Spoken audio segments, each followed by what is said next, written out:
la gracia y la paz de Dios sea con todos ustedes, mis queridos hermanos y amigos que nos escuchan. Gracias a todos por acompañarnos nuevamente en este recorrido de Semana Santa, en la cual hemos visto algunos de los eventos que sucedieron a partir de la entrada triunfal de Jesús a la ciudad de Jerusalén. Por ejemplo, hablamos ya sobre algunos de los eventos que sucedieron, como el lunes, cuando María tomó una fibra de perfume de nardo, dice la Escritura, algo que era auténtico, que era costoso, para ungir los pies del Maestro y así lavarlos con su cabellera. Pero también vimos que Jesús entró en el templo declarando algo muy importante y estableciendo un patrón que hasta el día de hoy nosotros debemos tomarlo como la base o el fundamento de lo que es la casa de Dios. Y Jesús dijo: mi casa, casa de oración será llamada. También vimos el día martes cómo Jesús anticipa a sus discípulos sobre la traición de Judas, uno de sus discípulos, uno de los que habían estado a la mesa con ellos, había comido con ellos, había escuchado al Maestro, había disfrutado de la presencia del Hijo de Dios de primera mano. Pero aún así, el Señor se anticipa y le dice a sus discípulos sobre la traición de Judas y la negación de Pedro. Antes de que cante el gallo, me habrás negado 3 veces. Ustedes recordarán la historia. Pero también vimos el miércoles que se reunió Judas con el Sanedrín, es decir, el tribunal religioso y judío. ¿Para qué? Para conspirar y de esa manera poder condenar a Jesús por 30 monedas de plata. Esto es algo sorprendente. Cómo una persona que anduvo con Jesús, vio los milagros, gozó de la presencia y de la compañía maravillosa de Jesús, puede atreverse a tanto. Solamente un corazón negro, solamente una mente trastornada realmente puede hacer esto. Judas lo hizo. Y así llegamos al jueves, un día como hoy, donde Jesús se reúne con los 12 para tener con ellos la última cena. En Lucas capítulo 22, versículo 7, mis hermanos, dice la Escritura que llegó el día de los panes sin levadura, en el cual era necesario sacrificar el cordero de la Pascua.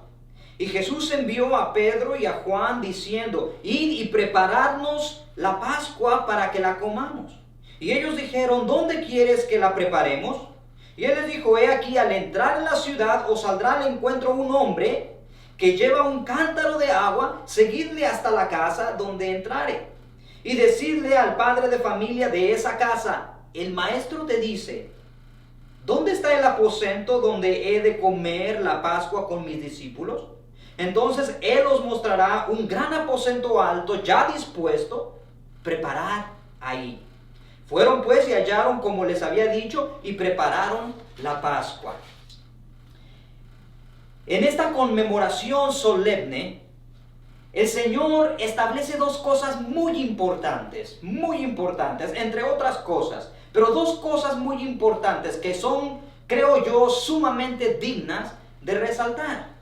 Acompáñenme por favor nuevamente a Lucas, capítulo 22, versículo 14. Lucas capítulo 22, versículo ahora 14. Y miren lo que dice la Escritura ahí. Que cuando era la hora, se sentó a la mesa y con él los apóstoles. Y les dijo: cuánto he deseado comer con vosotros esta Pascua antes que padezca. Porque os digo que no la comeré más hasta que se cumpla en el reino de Dios. Y habiendo tomado la copa, dio gracias y dijo: tomad esto y repartidlo entre vosotros. Repartidlo entre vosotros. Porque os digo que no beberé más del fruto de la vid. No beberé más del fruto de la vid hasta que el reino de Dios venga. Y tomó el pan y dio gracias y lo partió y les dio diciendo: esto es mi cuerpo, que por vosotros es dado. Haced esto en memoria de mí. De igual manera, después que hubo cenado, tomó la copa diciendo: esta copa es el nuevo pacto en mi sangre, que por vosotros se derrama. Número 1. Jesús declara en el versículo 19 de Lucas capítulo 22 que el pan que estaban a punto de partir sería una representación de su cuerpo, es decir, el cuerpo de Cristo.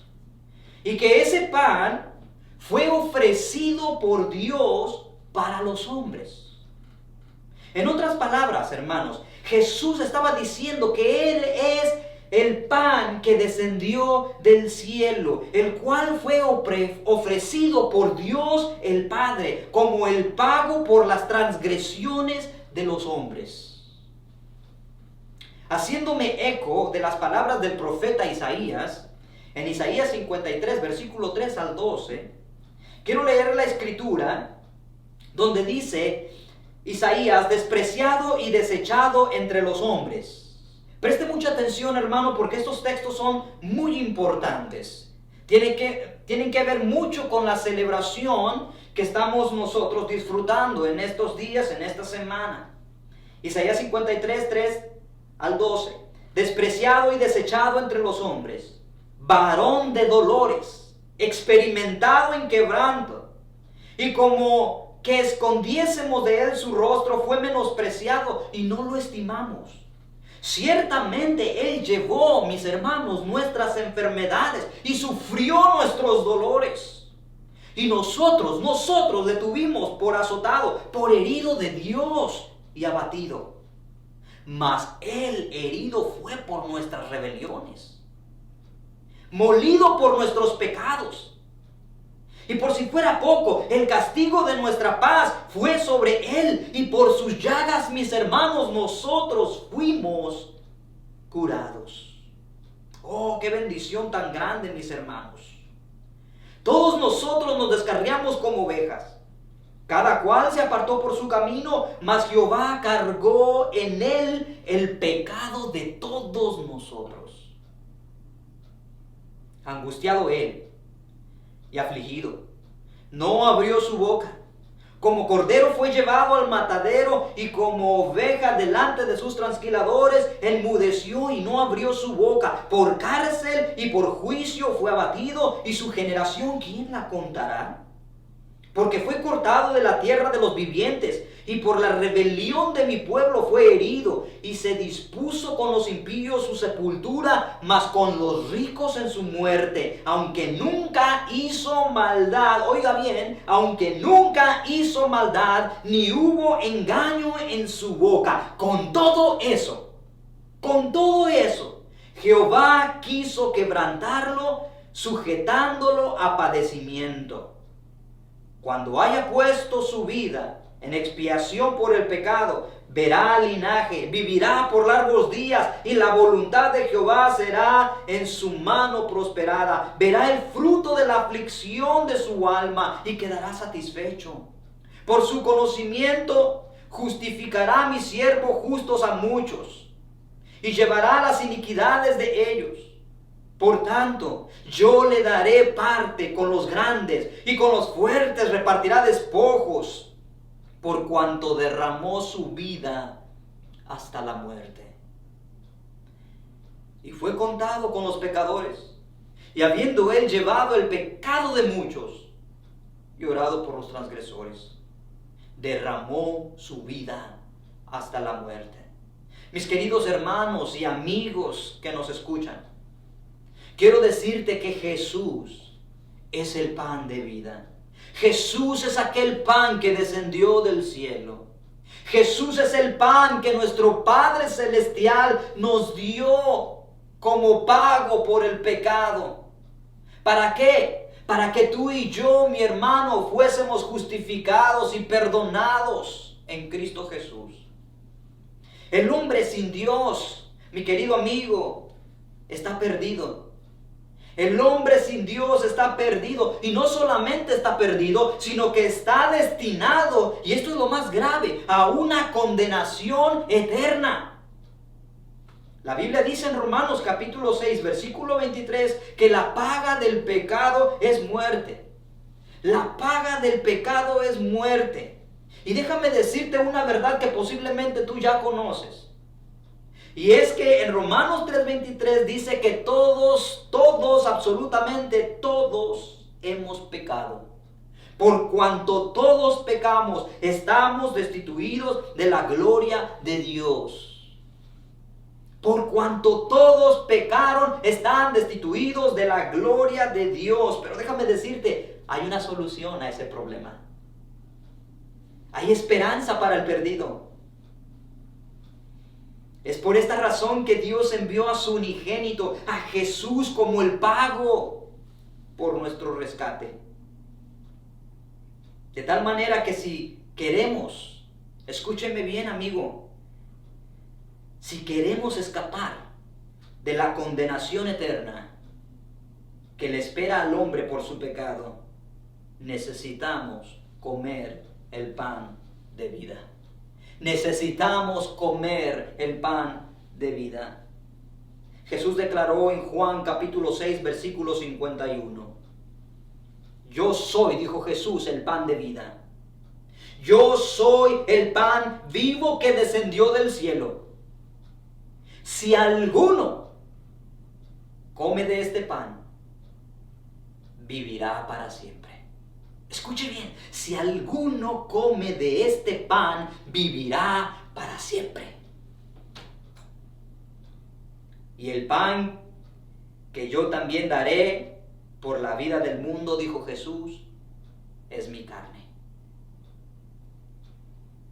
En segundo lugar, Lucas capítulo 22, versículo 20. Lucas capítulo 22, versículo 20. Dijo Jesús, de igual manera, después que hubo cenado, tomó la copa diciendo, esta copa es el nuevo pacto en mi sangre. Esta copa es el nuevo pacto en mi sangre que por vosotros se derrama. Además de el cuerpo de Cristo que fue ofrecido como pago por nuestras transgresiones, el derramamiento de su sangre vino a sellar, escuche bien, vino a sellar el nuevo pacto entre Dios y los hombres. Preste mucha atención a la declaración de Hebreos capítulo 10, versículo 11 al 31, por favor. Hebreos capítulo 10, versículo 11 al 31. Cristo, mis hermanos, puede quitar los pecados del hombre. Hebreos 10, 11 dice, y ciertamente todo sacerdote está de pie día tras día ministrando y ofreciendo muchas veces los mismos sacrificios, que nunca pueden quitar los pecados. Pero Él, Jesús, habiendo ofrecido un solo sacrificio por los pecados para siempre, se sentó a la diestra de Dios, esperando de ahí en adelante hasta que sus enemigos sean puestos por estrado de sus pies. Porque por una ofrenda, una sola ofrenda, Él ha hecho perfectos para siempre a los que son santificados. Y también el Espíritu Santo nos da testimonio, porque después de haber dicho, el nuevo pacto que haré con ellos, después de aquellos días, dice el Señor, pondré mis leyes en su corazón y en su mente las escribiré, y añade, y nunca más me acordaré de sus pecados e iniquidades. Ahora bien, donde hay perdón de estas cosas, ya no hay ofrenda por el pecado. Déjame decirte, mi hermano, que la ofrenda de Cristo, es decir, su cuerpo, que fue como ofrenda, que fue dado en ofrenda por nuestros pecados, fue una sola vez y para siempre. No fue como las ofrendas de los sumos sacerdotes que tenían que hacerse constantemente. No, mi hermano. Jesús fue a la cruz una sola vez. El Cordero Inmaculado de Dios fue a la cruz, un solo sacrificio, una sola vez. Suficiente para el perdón de los pecados.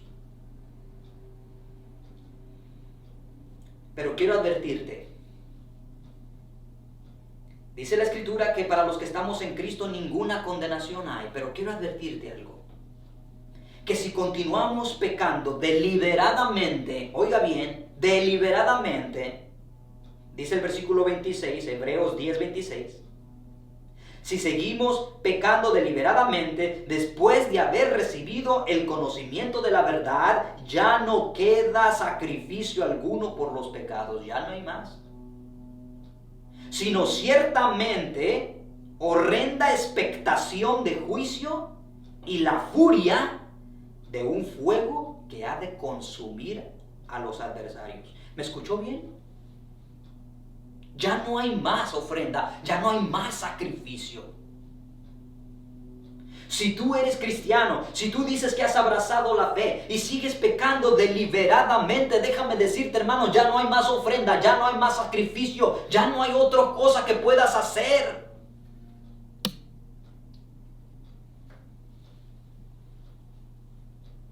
Sino, lo único que te espera es una expectación de juicio y la furia de un fuego que ha de consumir a los adversarios. Cualquiera que viola la ley de Moisés muere sin misericordia por el testimonio de 2 o 3 testigos. Oiga bien esto. Si por la ley de Moisés cualquiera que la violaba era muerto sin misericordia, ¿cuánto mayor castigo pensáis que merecerá el que ha hollado bajo sus pies al Hijo de Dios y ha tenido por inmunda la sangre del pacto por la cual fue santificado y ha ultrajado al Espíritu de gracia? Pues conocemos al que dijo, mía es la venganza, yo pagaré, y otra vez el Señor juzgará a su pueblo. Horrenda cosa es caer en manos de un Dios vivo, mis hermanos. No podemos jugar con la fe. El precio que Cristo pagó por el pecado fue muy alto, muy alto. Al que no conoció pecado, por nosotros se hizo pecado.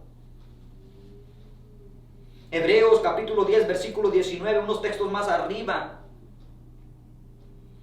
nos exhorta el Señor a la perseverancia y dice: entonces, hermanos, puesto que tenemos confianza para entrar al lugar santísimo por la sangre de Jesús, por un camino nuevo y vivo que Él inauguró para nosotros por medio del velo, es decir, su carne, y puesto que tenemos un gran sacerdote sobre la casa de Dios, acerquémonos con corazón sincero, en plena certidumbre de fe, teniendo nuestro corazón purificado de mala conciencia y nuestro cuerpo lavado con agua. Mantengámonos firme en la profesión de nuestra esperanza, sin vacilar, porque fiel es el que prometió. Y consideremos cómo estimularnos unos a otros en el amor y a las buenas obras, no dejando de congregarnos como algunos lo tienen por costumbre, sino exhortándonos unos a otros, y mucho más al ver que el día se acerca.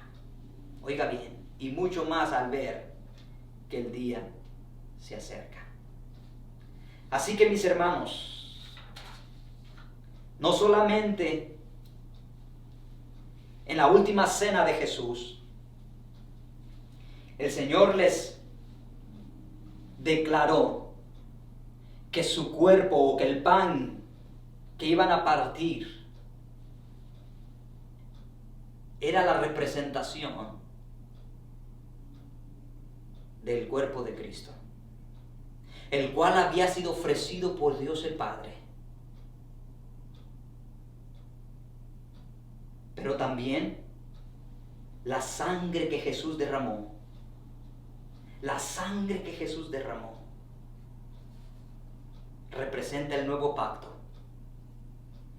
el cual, mis hermanos, sin derramamiento de sangre no puede haber remisión de pecados. No puede haber remisión de pecados. Después que hubo cenado, tomó la copa y dijo esto el Señor. Lucas capítulo 22. Habiendo tomado la copa, dio gracias y dijo: tomad esto, repartidlo entre vosotros, porque os digo que no beberé más del fruto de la vid hasta que el reino de Dios venga. hasta que el reino de Dios venga. Oh, mis queridos hermanos, esta copa, dijo el Señor, es el nuevo pacto en mi sangre, que por vosotros se derrama.